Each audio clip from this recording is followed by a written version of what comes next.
Hi, I'm Luke. So many new blasters. Today on Auto Darts, we're going to look at the Rival Roundhouse, a blaster I've had sitting here for, maybe a week or two, and there's just been so much cool stuff coming out. I love this time of year. I also dread it because I never get to play with everything as much as I would like.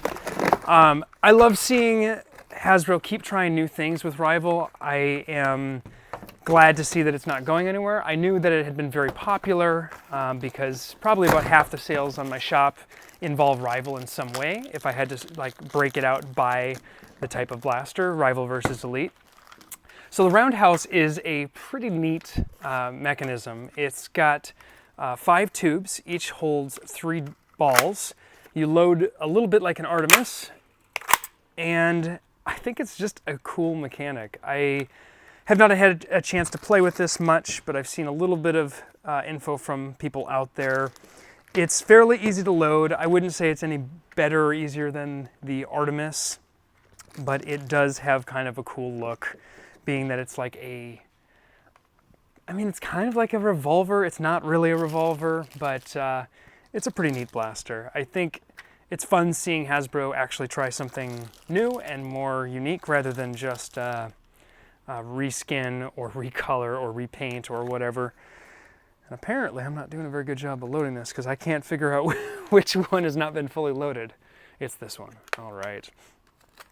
So just like the Artemis, you've got a simple loading mech. You can always access it. Let's find out. Can I fire?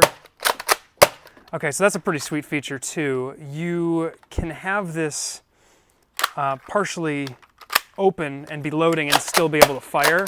I'm not sure how many it's going to let me do that. It probably depends on how this rotates, because this clear, sweet little rotating mechanism here in the middle is what's actually loading each chamber for the shot.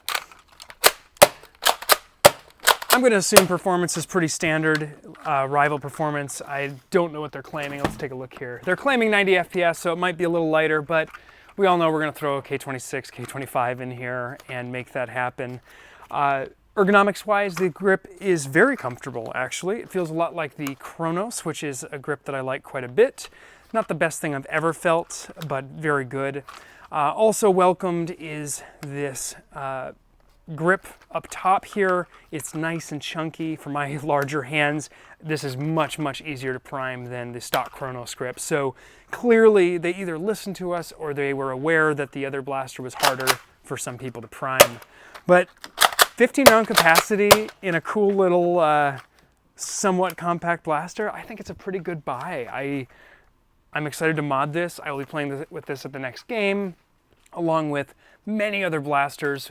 In the shop here, we're in the process of going through pretty much any blaster that is popular right now, and we'll be offering more of our own springs and more pre-cut K26 and K25 to start. We'd like to do that to test the waters, to see what people are interested in, and we can get that really dialed in to where it's a nice prime, gives you good reliable performance, and then we'll have FPS claims right on the listing, which is another feature that I ultimately think is a little more important than when we're talking about K ratings. A lot of the K ratings of springs out there are either incorrect, misleading, or irrelevant given the size and length of the spring. And it's not always the greatest spec to find out what FPS you'll get, especially considering sometimes putting a spring in a blaster that's twice the weight won't yield you more FPS. So you're just giving yourself a good arm workout, as it were. The blaster has a really fun, kind of chunky, Western meets sci-fi feel. I mean, it kind of looks like not a bolter. I don't even know what blaster or what gun from a movie I'm thinking of, but it's got a cool look, and I think it'd be a really fun one to paint. The only downside there is that I'm going to have to paint the slide, which will generally doesn't wear very well, and so that's not totally perfect.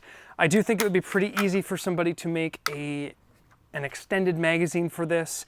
At that point, though, you'd sort of just be turning this into some sort of Artemis or something similar, but it would be pretty easy to bump off this front plate and add 5 round capacity for about that length, 10 round.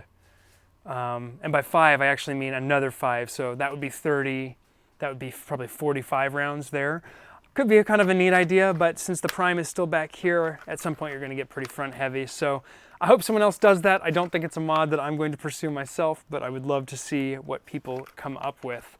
I'd love to hear what you think of the Roundhouse. I am excited to see more rival blasters that are unique, totally different loading mechanism, and reimagined blaster in general come out. And I think Hasbro is going to keep on coming with rival. I wonder where they're going next. Is if I would just rant for a second, it's like they've got the Perseus. What do you do after the Perseus? So I would love to hear from you more specifically. What's going to come after the Perseus? We've seen a 200 round blaster, we've seen a 100 round blaster, and we've seen the 100 round or 50 round upgraded high rate of fire. The only thing I can think of now is something that has the crazy rate of fire of the Perseus in a more compact form factor, but bigger capacity than the Prometheus. So maybe a 300 round blaster could be interesting.